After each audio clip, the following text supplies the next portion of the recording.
So if you remember the isotope symbol, the bottom number is the number of protons, the top number is protons plus neutrons. So in a nuclear decay, the symbol for a neutron would be 1/0n. So in the example on your worksheet, lead-210, so 210/82 decays, which means it's going to throw off a particle, 2 neutrons. And then you want to figure out what's left behind. So if it has 82 protons and doesn't lose any, you still have 82, and so it's still an atom of lead. You have 210 protons and neutrons, and you lose 2 of them. So your product would be an atom of lead-208. The next particle is a proton. You can do 1/1p for proton or 1/1h. H because the mass and atomic numbers for hydrogen are 1, 1. So in the example, you have 138 mass number barium. Remember, mass numbers can vary. They don't have to match what you see in the periodic table because you can have isotopes that have a few more or less neutrons. But barium 138 is going to spontaneously emit a proton, so use either symbol. There were 56 protons, 1 is lost and goes off in the reaction, and so you have 55 left. You had 138 protons and neutrons, lose 1, and so you have 137, and 55, if you have 55 protons, it's now an atom of cesium. An alpha particle is 2 protons and 2 neutrons joined together, so 4 particles total. So for a symbol, the proton number is 2.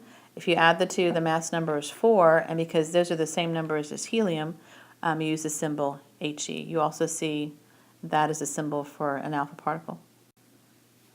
So in the example, fermium-245, and that's number 100 protons, is going to decay by alpha emission. So it's going to emit a particle, throw off a particle.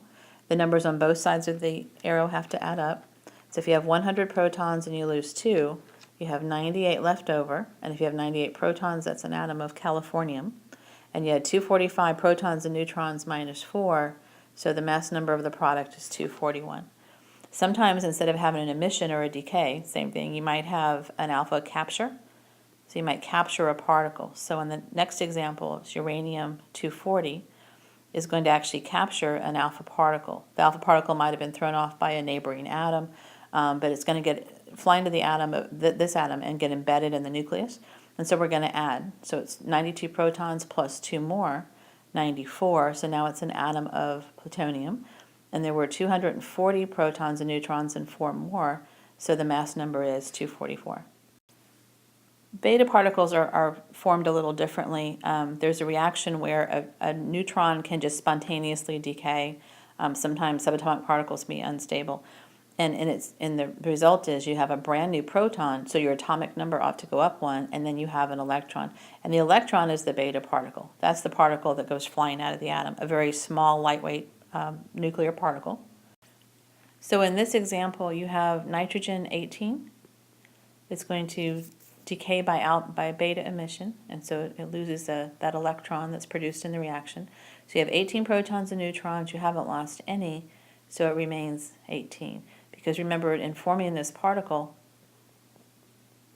you lose a neutron, but you get a proton. So the mass number of total protons and neutrons ought to stay the same.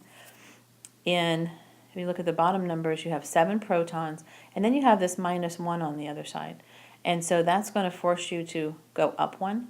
So that on the left-hand side you have 7 equals -1 and 8, which is still 7. And in this reaction, a new proton is created, so that's why your atomic number goes up 1. And so the final atom is oxygen. So just remember to make sure the number is equal. If you have 7 on this side and you have a -1, you have to have 8 so that those two add up to be 7. A positron is just like an electron, but it has a positive charge. It's the same size and very tiny mass as an electron, but it's positive. And it's created in a little different way also. A proton spontaneously decays, and in its place you have a neutron and this positron. And if you look at the charges, you have something positive, and then you have neutrons are neutral, and then you have to have something else that's positive. So the charges have to sort of balance on both sides. So if it's exactly like an electron, but it's positive, this is going to be the symbol, 0 over positive 1e.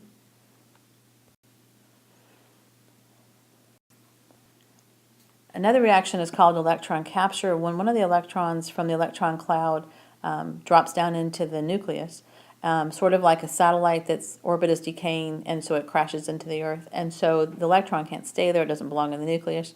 But if an electron collides with a proton, you end up creating a brand new neutron. It's the opposite reverse reaction of where a beta particle is produced. And so the symbol will just be 0, -1e, because it's just an electron, but it will be captured this time rather than emitted like in a beta particle reaction. So the example is beryllium-7 has an electron crash into the nucleus. So there's the electron, and the nucleus is going to capture the electron.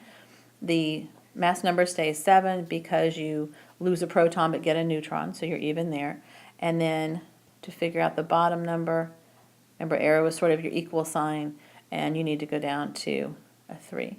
And so it becomes lithium-7. And the atomic number goes down because you've in the reaction you've lost a proton and gained a new neutron.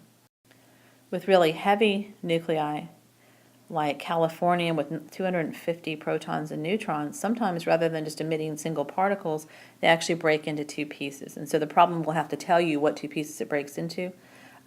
This atom is going to split into xenon-142 and molybdenum-106.